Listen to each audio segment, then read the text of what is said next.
के साथ आप लोगों ने वो पूरा मुश्किल वक्त जो है वो गुजारा। और जो ये बात इन्होंने अभी कही कि अदालत के फ़र्श पे पसीना गिरा होता था, ये चीज़ मैंने अपनी आंखों से देखी है, इसमें कोई दो राय नहीं। और जब मुझे अब ये भी याद आता है कि जब मेरी वालदा का इलेक्शन था, मरहूमा कुलसूम नवाज़ शरीफ का NA 120 था, तब उसमें जिस तरह आप सब ने मेरे हाथ बाजू बन के आपने मेरा साथ दिया और आप मैदान में उतरे, एक एक पोलिंग स्टेशन पे आपने अपनी ड्यूटी संभाली, उनकी धांधली को रोका उसको, और वो जो हमारे अरेस्ट हो रहे थे और जो हमारे कारकुनों के साथ ज़्यादती हो रही थी, वहाँ पर आपने जिस तरह से उनको लीगल एड दी, जिस तरह से आपने उनको लीगल प्रोटेक्शन दी, मैं दिल की गहराइयों से सब चीज़ों की न सिर्फ कदरदान हूँ बल्कि वो चीज़ें मुझे याद हैं। ये भी नवाज़ शरीफ साहब के बयानिया जो था, वोट को इज़्ज़त दो, और जो ज़्यादतियाँ उनके साथ हुई, जो नाइंसाफ़ियाँ उनके साथ हुई, जो उनके लिए अदल के अलहदा मेयार कायम किए गए, उस पे आप सब ने जो अपना रोल प्ले किया, मैं ये समझती हूँ कि वो बहुत लायक तहसीन है। और उनके बयानिए को आगे बढ़ाने के लिए जो किरदार आपने अदा किया है वो नाकाबिले फ़रामोश है, इसमें कोई शक नहीं। और मुझे ये भी याद है कि जब मियाँ साहब GT रोड से निकले और वो जो अदालती फ़ैसले थे जिसमें पनामा केस था, जो बदनाम ज़माना इकामा केस था, उसके बाद जो वकला कन्वेंशन हुआ जिसमें आप लोगों ने बहुत बड़ी तादाद में शिरकत की और उसमें आपने ये नारा दिया, ये जो काला कोट है मियाँ तेरा वोट है, ये मुझे वो दिन भी अच्छी तरह याद है। और उसके बाद वो जो नारा था उसने एक मूवमेंट की शक्ल इख्तियार कर ली। तो ये उसकी जो उसका ओरिजिन था वो आप सबकी जिद्दोजहद में था। तो मुझे इस चीज़ का एहसास है, मुझे इस चीज़ का भी एहसास है कि शायद लीडरशिप के लेवल पे वो आपको तवज्जो नहीं दी गई, वो रसाई नहीं दी गई जो आपका हक था। तो ये मीटिंग मैंने आज इसलिए भी बुलाई है कि सबके साथ मेरी जो है एक इनिशियल मुलाकात हो जाए, उसके बाद हम ये जो रवाबित हैं, जो कांटेक्ट है, उसको हम अलाइव रखेंगे, उसको बढ़ाएंगे, अपने वकला के विंग को ना सिर्फ स्ट्रेंथन करेंगे बल्कि उनको वो जगह देंगे जिसके वो हकदार हैं इंशाअल्लाह। मैं यहाँ पर राना सनाउल्लाह साहब को ज़रूर अप्रिशिएट करना चाहूँगी, जिस तरह से उन्होंने तंजीम पूरे पंजाब में बनाई वकला की, उन्होंने इसको तवज्जो दी। आई थिंक हमारे पास एक बहुत अच्छी फाउंडेशन है जिसके ऊपर हम बिल्ड कर सकते हैं और इंशाअल्लाह ज़रूर करेंगे और आज के बाद करेंगे, विदाउट डिले करेंगे। मैं ये, और आपने बिल्कुल सही कहा कि जो रोल आप प्ले कर सकते हैं, क्योंकि आप लोगों को अवेयरनेस है, आप लोग इस मुल्क के आइन को, कानून को, लॉ को जानते हैं, मुल्की हालात को जानते हैं और उसको बड़े जो अवेयरनेस है आपको उसमें कोई शक नहीं है। तो जिस तरह आप मेरे मददगार हो सकते हैं, पार्टी के मददगार हो सकते हैं, आपको इस्तेमाल ना करना मेरा ख्याल है पार्टी का अपना लॉस है। और मैं ये चाहूँगी कि हम उस खला को अब पूरा करें और मैं आपके साथ मिल के बैठूँगी, हम इंशाअल्लाह ताला आपके भी हाथ मजबूत करेंगे ताकि आप हमारे भी हाथ मजबूत करें।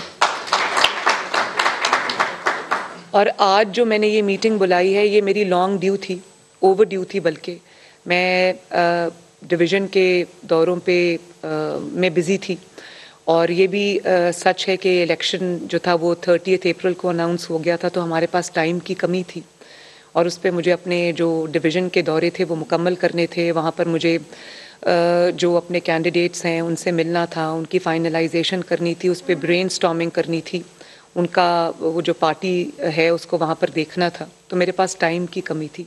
लेकिन मेरी पहली प्रायोरिटी यही थी कि जैसे ही मुझे फुर्सत मिले मैं वकला के साथ अपने PMLN के जो लॉयर्स विंग है उनके साथ मीटिंग करूं। मुझे एहसास है कि आप लोगों से मिलना मेरा कितना ज़रूरी था। तो अब ज़रा इलेक्शन डिले हुआ है तो मुझे मौका भी मिला आप सबसे बात करने का। तो मेरा ये ख्याल है कि जिस तरह आपने लॉयर्स मूवमेंट में जब जुडिशरी की बहाली की मूवमेंट हो या वोट को इज़्ज़त दो की तहरीक हो या वो जो नवाज़ शरीफ साहब के साथ और मुस्लिम लीग नून के साथ जो नाइंसाफ़ियाँ हुई हैं उसमें जो आवाज़ बुलंद करनी हो, हक़ की आवाज़, कानून के लिए जो आपने आवाज़ बुलंद की, पाकिस्तान की अदलिया के लिए जो आपने अदल के लिए आवाज़ बुलंद की, मेरा ख्याल है कि उस सब से ज़्यादा आज पाकिस्तान को आपकी ज़रूरत है।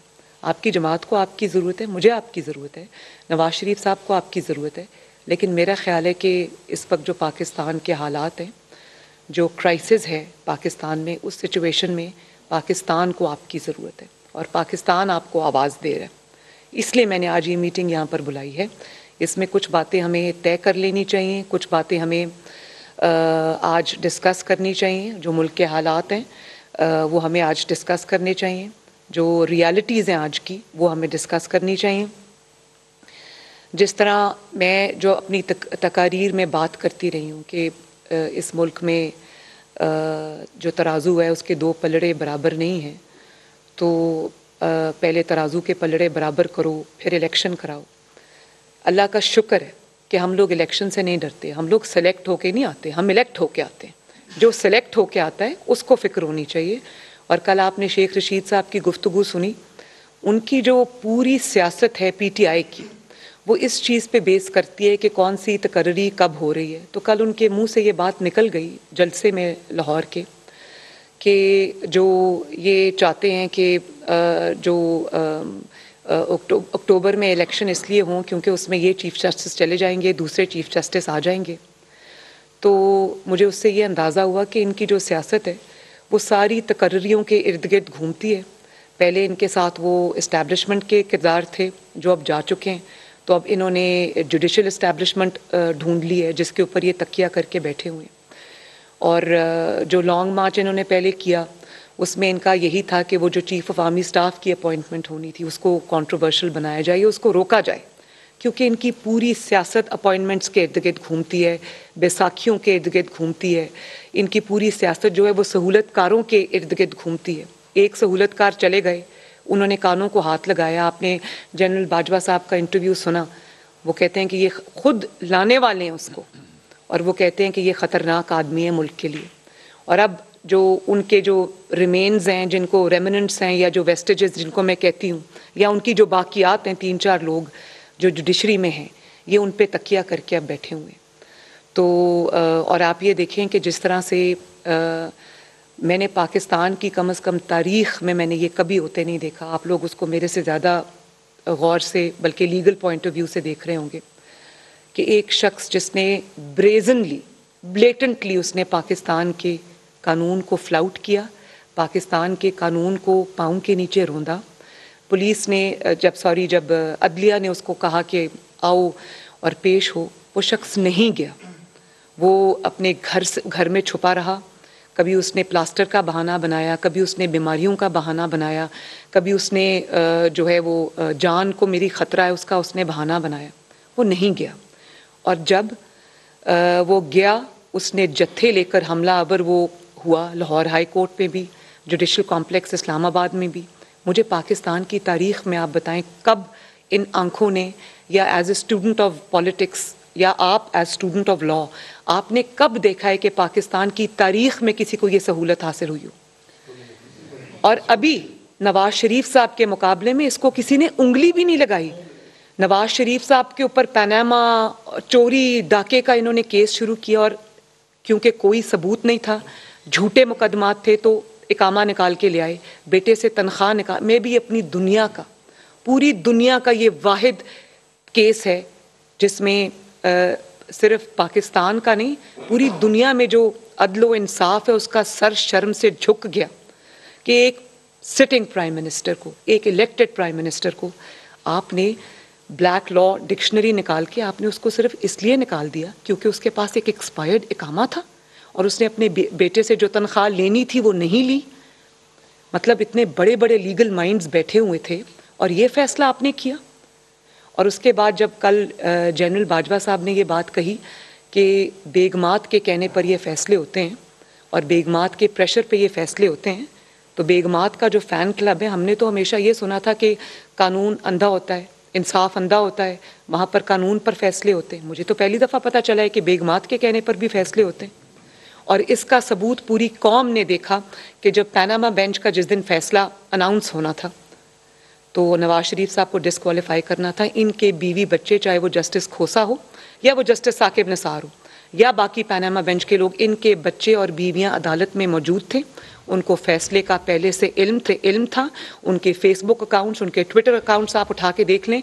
उस दिन उन्होंने फैसले से कुछ घंटे पहले न सिर्फ एक्साइटमेंट का इजहार किया था, बल्कि उनको फैसले का पता था, जिसका मतलब है कि जनरल बाजवा ने जो कल बात की वो बिल्कुल ठीक की थी कि आइन और कानून पर फैसले नहीं हो रहे थे, एक ज़ाती नाद पर फैसले हो रहे थे और बेगमात के और बच्चों के कहने पर फैसले हो रहे थे। ये पाकिस्तान में आइन और कानून का इतना बड़ा मजाक आज से पहले कम से कम मैंने तो नहीं देखा।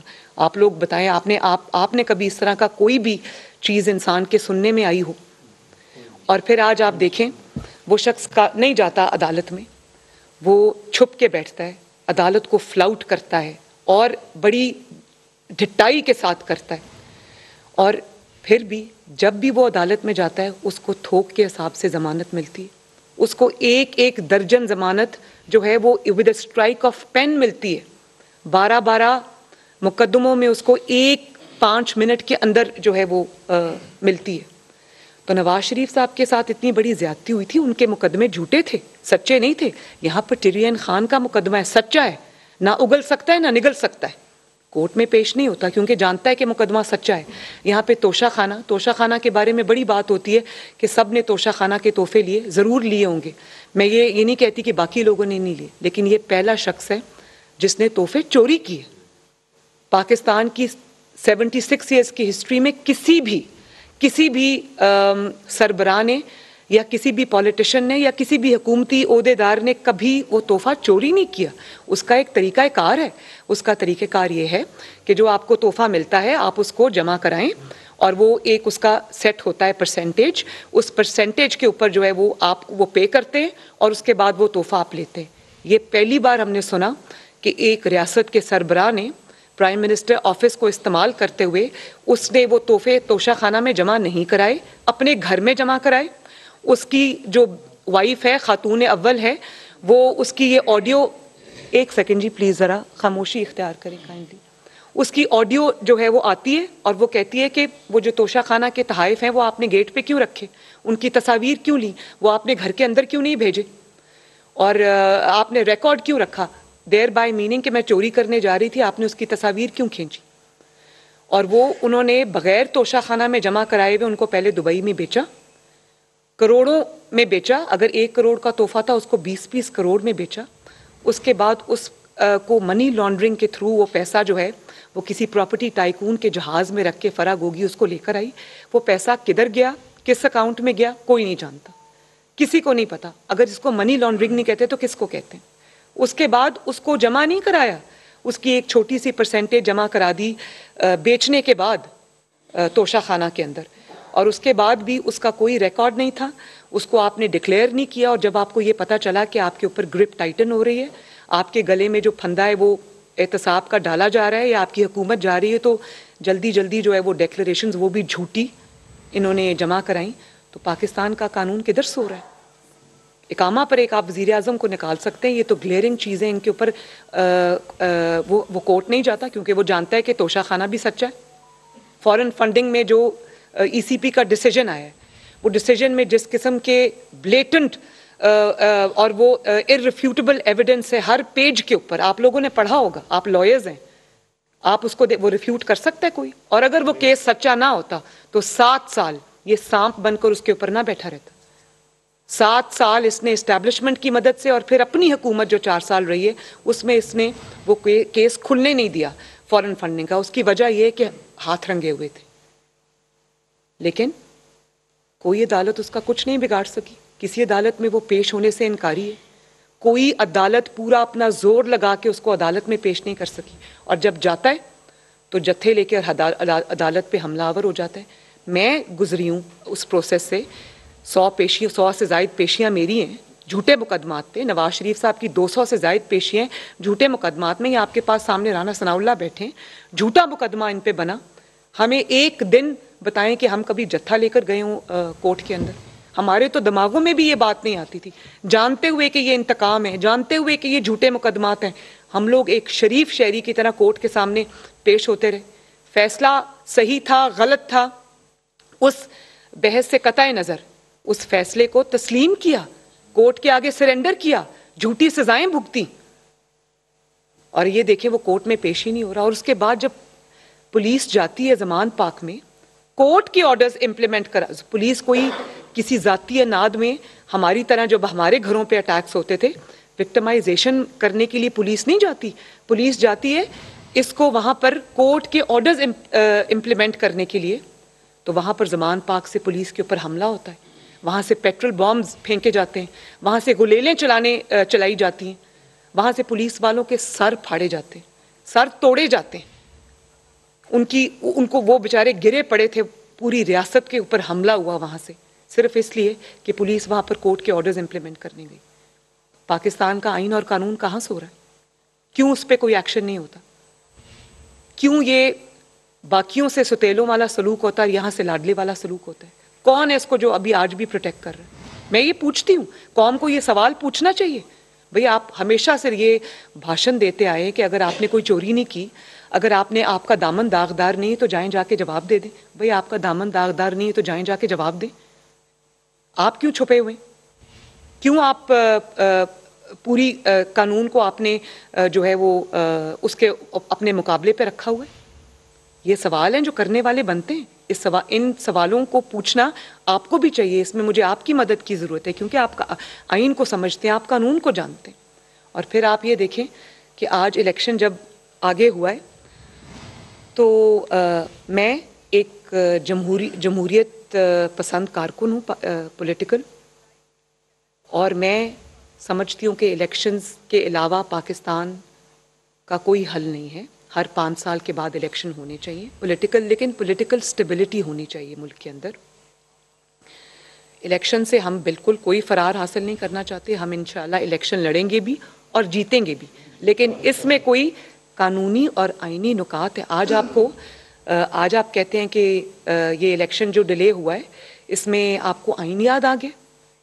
मैं ये पूछना चाहती हूँ कि आपको उस वक्त आइन क्यों याद नहीं आया जब आपको 5-0 से सुप्रीम कोर्ट ऑफ पाकिस्तान ने आपको डिक्लेयर किया था कि आप आइन पहले पाकिस्तान के सर्टिफाइड आइन तोड़ने वाले। आपको याद है जो कासिम सूरी की जो रूलिंग थी और उस पर जो असेंबली तोड़ी गई, सुप्रीम कोर्ट ने 5-0 के फैसले से कहा कि खुलेआम आइन की खिलाफ वर्जी हुई है, आइन को तोड़ा गया है और ब्लेटेंटली तोड़ा गया। तो मुझे ये बताएं, जो शख्स आइन को तोड़ता है उसके ऊपर कौन सी शिक लगती है पाकिस्तान के कानून की? आर्टिकल 6 लगती है। मुझे आप ये बताएं कि नवाज शरीफ को तो आप एक्सपायर्ड इकामा रखने पर आप सजा दे देते हैं, पूरी जिंदगी के लिए डिस्क्वालीफाई कर देते हैं। 5 साल 10 साल के लिए नहीं, पूरी जिंदगी के लिए ताहयात आप उनको डिस्क्वालीफाई कर देते हैं, और उसकी बेटी को आप जेल में डाल देते हैं, पूरी PMLN की क़यादत को आप जेल में डाल देते हैं। आपने, सुप्रीम कोर्ट ने कहा कि ये जो आइन है उसको तोड़ा गया है। सजा किधर है उस आइन तोड़ने वाले की? आइन तोड़ना कोई पाकिस्तान में छोटा जुर्म है? मतलब जो शख्स चोरी करता है, छोटा चोर है, उसको तो आप 25 साल के लिए अंदर कर देते हैं, और जिस शख्स ने पाकिस्तान का आइन तोड़ा है, आपने 5-0 से फैसला दिया है सर्टिफाइड आइन तोड़ने वाला, उसको आपने बगैर सजा के आपने घर जाने दिया। ये कभी किसी मुल्क में हुआ है? और अगर हुकूमत ने इसके ऊपर जो है अपील फाइल नहीं की है, हुकूमत ने पिटिशन नहीं दायर की कि इसको सजा दी जाए, हुकूमत की कमजोरी है इसके अंदर। आज भी कुछ नहीं बिगड़ा, वो पिटिशन फाइल होनी चाहिए सुप्रीम कोर्ट के अंदर। Crime never dies. और आज भी ये दायर होनी चाहिए, और सुप्रीम कोर्ट को भी ये देखना चाहिए कि आपने जिसको आइन तोड़ने वाला कहा है, आपने कहा है उसने आइन तोड़ा है, आपने उसको स्कॉट फ्री जाने दिया? क्या समझे हम इसको? और फिर इलेक्शन जब आगे हुए हैं, उसकी वजह क्या हुई है? उसकी वजह वो फैसला था जो रीराइट हुआ है। पहले तो सवाल ये बनता है ना कि एक ऐसे शख्स को जिसने आइन को और कानून को, पाकिस्तान के जमहूरियत को, पाकिस्तान के पॉलिटिकल सिस्टम को, पाकिस्तान की असेंबलीज को जिस शख्स ने एक बच्चों का खेल समझा है, उस शख्स के फैसलों पर यह मुल्क कैसे चलेगा? वो जब चाहे असेंबली तोड़ दे, जब चाहे इलेक्शन करवा दे, जब चाहे किसी की तकर्री को कंट्रोवर्शियल कर दे, जब चाहे मुल्क में अनाकी फैला दे। ये पाकिस्तान की रियासत चुप करके तमाशा देखती रहेगी? आप मुझे इस बात का ज़रा जवाब दें कि उस वक्त चीफ मिनिस्टर कौन था जिस वक्त जो ये असेंबली तोड़ी? परवेज़ इलाही साहब। परवेज़ इलाही साहब तो असेंबली तोड़ना ही नहीं चाहते थे, और आपने परसों देखा जब इलेक्शन डिले हुआ, परवेज़ इलाही साहब का जो बेटा है मुनस इलाही, उसकी आप पढ़ें ट्वीट, उसने पंजाबी में ट्वीट की। अब वो अल्फाज में यहाँ दोहरा नहीं सकती क्योंकि वो मुनासिब अल्फाज नहीं है। तो एक जो सिटिंग चीफ मिनिस्टर है वो असेंबली तोड़ना नहीं चाहता, और आप मुल्क में अनरेस्ट क्रिएट करने के लिए, मुल्क में एनार्की क्रिएट करने के लिए, मुल्क में केओस क्रिएट करने के लिए आप असेंबली तोड़ते हैं। क्या इस शख्स के फैसलों के ऊपर पूरी हुकूमत चलेगी या रियासत चलेगी या कोर्ट्स चलेंगे? और उसके बाद आप ये देखें कि वो ये कहाँ से बात शुरू होती है। वो जो 25 मेंबरान थे जब हमजा शहबाज शरीफ की हुकूमत थी, आपने वो 25 मेंबरान तहरीक इंसाफ की झोली में डालने के लिए आपने आइन को रीराइट किया। जिस तरह इकामा का फैसला आज तक कोई दुनिया की अदालत या कोई इवन पैनामा जजेस जो हैं उसको जस्टिफाई नहीं कर सकते, इसी तरह जो आइन को रीराइट किया गया वो भी आज भी कोई आइन को रीराइट करने वाले भी उसको जस्टिफाई नहीं कर सकते। वो बहुत बड़ा स्टिग्मा है आइन के ऊपर, कानून के ऊपर, अदल के ऊपर और अदलिया के ऊपर, और उसी से इस क्राइसिस ने जन्म लिया। और उसके बाद आप ये देखिए, सुओ मोटो नोटिस एक नोट लिखता है, एक बेंच एजाजुल एहसन, जस्टिस एजाजुल एहसन और जस्टिस मुजाहिर अली नकवी, केस उनके सामने कोई और है, अचानक वो एक नोट लिख के भेजते हैं सुप्रीम कोर्ट के सीजेपी को, और वो उसके ऊपर सुओ मोटो लेते हैं। वो सुओ मोटो लेते हैं और उस पे जो है वो ऐसी चीज़ को ज़ेर बहस ले आते हैं जो उस वक्त वहाँ पर बहस में थी नहीं। और उसके बाद जस्टिस अतर मिनल्ला ने बहुत पर्टिनेंट क्वेश्चन उठाया। उन्होंने ये कहा कि आप पहले इस चीज़ को वे किया जाना चाहिए कि असेंबली टूटी क्यों, लेकिन उनको बेंच में शामिल नहीं किया गया, उनको अलहदा कर दिया गया बेंच से, वो बेंच ख़त्म हो गया। और आज तक वो क्राइसिस प्रिवेल कर रहा है, आज तक वो क्वेश्चन मार्क है कि वो जो 2-5 से था, 2-3 से था या 4-3 से था, 4-3, जो 4-3 से अगर होता तो ये जो कि रियलिटी है 4-3 से था तो आज ये क्राइसिस ना आता। तो इसमें बिल्कुल इसके अंदर सहूलतकारी शामिल है। I am not going to mince my words, और ये मैं कौम के सामने ये हकायक जो है मैं रखना चाहती हूँ। उसी की वजह से ये controversial suo motu, controversial note जो जस्टिस मुजाहिर अली नकवी और एजाजुल एहसन साहब ने लिखा, और उसके ऊपर कॉन्ट्रोवर्शियल बेंच, मैंने तो कहा था कि ये बेंच इस तरह से नहीं बनने चाहिए, और उन पे एतराज़ हुआ। आप देखें कि उन दोनों जजेस के ऊपर फाइनेंशियल जो मामलात हैं उनका सुप्रीम जुडिशल काउंसिल के मुजाहिर अली नकवी साहब का केस है वहाँ पर, और वो अभी तक बेंच नंबर 1 में, उनको बल्कि उल्टा बेंच नंबर 1 में डाल दिया। तो और अगर कोई बात करे वो तौहीन अदालत हो जाती है। तौहीन अदालत तो तब होती है जब अदालत से अदल नहीं होता और इंसाफ नहीं होता और करप्ट जजेस को प्रोटेक्ट किया जाता है। हर पाकिस्तानी का हक है कि अगर कौम के सामने सबूत आ गए कि कोई जज अगर करप्ट है या कोई जज जो है वो सोल्ड आउट है या किसी जज ने किसी की सहूलतकारी की है, अब आप मुझे बताएं उसके लिए आपको और क्या एविडेंस की ज़रूरत है। वो जो ऑडियो सामने आई हैं जिसमें वो फवाद चौधरी साहब कह रहे हैं कि जी ट्रक खड़ा कर दो, मतलब पहली बार सुना है कि पाकिस्तान की अदालती तारीख में ट्रक्स की बात हो रही है। और आप सब जानते हैं कि ट्रक किस चीज़ के लिए स्टैंड करता है। यास्मीन राशिद साहिबा कह रही हैं कि सुप्रीम कोर्ट में हमारे बंदे बैठे। चौधरी परवेज़ इलाही साहब की ऑडियो है कि वो कह रहे हैं कि ये बेंच के आगे मेरा नून लीग की chief organiser Maryam Nawaz lawyer wings के अहदेदारान से खिताब कर रही हैं। उन्होंने ये कहा कि नवाज शरीफ के बयानिए को आगे बढ़ाने के लिए वकला ने अहम किरदार अदा किया। नवाज शरीफ ने वोट को इज्जत दो का नारा दिया। मौजूदा हालात में पाकिस्तान को लॉयर्स विंग की ज़रूरत है। मुल्की हालात पर हमें बात करनी होगी। मरियम नवाज ने यह भी कहा कि तराजू के पलड़े बराबर करने होंगे।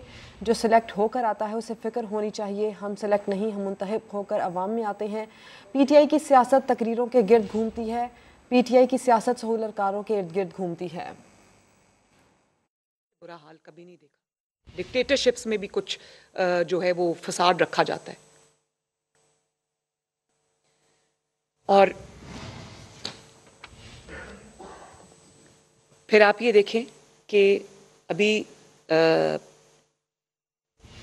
जो इलेक्शन आगे गया उसमें आप कह रहे हैं कि आइन की खिलाफ वर्जी हुई है। पहले तो आइन की बात आप सबके मुंह से अच्छी नहीं लगती, आप आइन तोड़ने वालों में से। दूसरी बात कि सिलेक्टिव एप्लीकेशन आइन की क्यों हो रही है? आइन कहता है कि 90 डेज में इलेक्शन होंगे, पूरे मुल्क में केयर टेकर हुकूमत होगी। तो मुझे ये बताएं कि जो शख्स आज ये बात कर रहा है, कल अगर पंजाब असेंबली का इलेक्शन मुस्लिम लीग नून जीत जाती है तो वो ज़हनी तौर पे बीमार शख्स जो है, या जो फितना करने के लिए पाकिस्तान में लॉन्च किया गया है, क्या गारंटी है कि वो ये पंजाब असेंबली अगर नून लीग जीत जाती है तो वो फैसला मान लेगा? और उसके बाद वो KPK अगर जीत जाता है, वहाँ पर उसकी फॉलोइंग है, अगर KPK में वो जीत जाता है तो वो कौन इस बात की गारंटी देगा कि वो जीत के वो दोबारा असेंबली नहीं तोड़ेगा? और कौन इस बात की गारंटी देगा कि पंजाब असेंबली का इलेक्शन अगर PMLN जीत जाती है तो ये नहीं कहेगा कि ये धांधली हुई है क्योंकि शहबाज शरीफ ऊपर फेडरल गवर्नमेंट में प्राइम मिनिस्टर था, उसके नीचे ये प्रोविंशियल असेंबली का इलेक्शन हुआ है इसलिए इसमें धांधली हुई है? और कौन इस चीज़ की मुझे गारंटी देगा जो आज ये कह रहा है कि मोहसिन नकवी जो है उसने मेरे खिलाफ साजिश की है, जो पंजाब के केयर टेकर चीफ मिनिस्टर हैं। इमरान ये कह रहा है कि मोहसिन नकवी ने मेरे खिलाफ साजिश की है और मोहसिन नकवी मेरे कत्ल की प्लानिंग कर रहा है। तो Mohsin Naqvi care taker chief minister के नीचे जब इलेक्शन पंजाब का होगा तो कौन ये मुझे गारंटी देगा कि इमरान खान ये कहेगा कि बिल्कुल फ्री एंड फेयर इलेक्शन हुआ है? तो ये मसाइल जब कल भी होंगे, आज भी हैं, तो सिलेक्टिव एप्लीकेशन तो आइन की नहीं हो सकती ना। और फिर कभी सुना किसी ने कि जब इलेक्शन होगा आधे मुल्क में केयर टेकर गवर्नमेंट होगी और आधे मुल्क के अंदर जो है वो केयर टेकर नहीं होगी? तो ये कोई ये सिलेक्टिव एप्लीकेशन तो आइन की नहीं हो सकती ना। और फिर क्या पाकिस्तान के अंदर ये रिवायत होगी कि एक बेवकूफ़ शख्स से जो मंशियात ज़दा दिमाग है उसके फैसलों से हमेशा ये हुआ करे कि हर 5 साल के बाद, 4.5 साल के बाद जो है वो इलेक्शन हुआ करे पंजाब और KP का, और 5 साल के बाद जो है वो फेडरल गवर्नमेंट का और बाकी 2 सूबों का, बलूचिस्तान और सिंध का इलेक्शन हुआ करे? क्या ये करना जो है ये इतनी बड़ी आइन के साथ गद्दारी नहीं है? इसका जवाब कौन देगा? क्या हर 5 साल बाद यही ड्रामा हुआ करेगा? और वो ऐसे शख्स के कहने में जिसका काम ही यही है, जिसको लॉन्च ही बाहर गैर मुल्की ताकतों की तरफ से किया गया है कि पाकिस्तान में केओस और एनाकी फैलाओ, पाकिस्तान में अनरेस्ट फैलाओ ताकि पाकिस्तान तरक्की ना कर सके। जब से ये शख्स पाकिस्तान की सियासत में आया, पाकिस्तान ने सुख का सांस नहीं लिया, पाकिस्तान डाउन हिल जा रहा है। कल जब ये कह रहा था कि कीमतें यहाँ से यहाँ पहुँच गई हैं, डॉलर यहाँ से यहाँ पहुँच गया है, तो मैं ये सवाल करना चाहती हूँ, जब नवाज शरीफ के दौर में कीमतें भी स्टेबलाइज थी, डॉलर भी स्टेबलाइज था, जो पाकिस्तान का रुपया डॉलर की जो है प्राइस उसमें, तो उसके बाद क्यों इस नाअहल शख्स के हवाले मुल्क किया गया? क्यों वो सब किया गया? उसके लिए पूरा स्टेज सेट किया गया कि ये नाअहल आए और पाकिस्तान में तबाही मचाए। सवाल अब से नहीं होगा, 2022 से सवाल नहीं शुरू होगा, 2017-18 से सवाल शुरू होंगे, क्योंकि मुल्क का जो जवाल है उस दिन से शुरू हुआ और उसका ये शख्स जिम्मेदार है। इसके कहने पर रियासत नहीं चल सकती, रियासत को पूरी कुव्वत से इसको रोकना पड़ेगा, वरना ये मुल्क जो है ये गलत हाथों में चला जाएगा। तो इसके लिए मुझे आप सबके मदद की भी ज़रूरत है। मैं ये चाहूँगी कि आपकी बड़ी तवाना आवाज़ है, आपकी बड़ी सॉलिड आवाज़ है, आपकी बात में वज़न है। आप लोग इस मुल्क के लिए अपनी आवाज़ को बुलंद करें। आप इस मुल्क के आइन के मुहाफ़िज़ हैं, इस मुल्क के कानून के मुहाफ़िज़ हैं। आप इस मुल्क के लिए, इस मुल्क की बका के लिए, आने वाली नस्लों के लिए आप अपनी आवाज़ को बुलंद करें और कोई भी गैर कानूनी चीज़ मानने से इनकार कर दें, सहूलतकारी से इनकार कर दें कि अगर कोई सहूलतकारी हो रही है तो उनको नेम और शेम किया जाना चाहिए। मेरे पास इस तरह के हकायक हैं लाहौर हाई कोर्ट के चंद लोगों के बारे में कि अगर मैं यहाँ आज बयान कर दूँ तो बहुत बड़ा क्राइसिस हो जाएगा यहाँ पर, और मुझे अफसोस है कि वो बात मुझे अपने अंदर रखनी पड़ी। वो बात कौम के सामने आनी चाहिए कि किसने किसको ये कहा कि आपकी बेटी नहीं है। उस वो जो इलेक्शन हो रहा है, बेटियां सबकी सांझी होती हैं, वहाँ पर हमें सपोर्ट करें। दामादों के कहने में, बीवियों के कहने पे, बच्चों के कहने पे फैसले हो रहे हैं यहाँ पर, और एक ऐसे शख्स की सहूलतकारी की जा रही है जो शख्स इस मुल्क की तबाही का दूसरा नाम। मुझे आप सबकी मदद की ज़रूरत है। पाकिस्तान को आपकी मदद की ज़रूरत है। शुक्रिया। मुस्लिम लीग नून की चीफ ऑर्गेनाइज़र मरियम नवाज़ लॉयर विंग के अहदेदारान से खिताब कर रही थीं। उन्होंने ये कहा कि इमरान खान पाकिस्तान की तबाही का दूसरा नाम है। इमरान खान के कहने पर रियासत नहीं चल सकती। मुल्क के ज़वाल का जिम्मेदार इमरान खान है।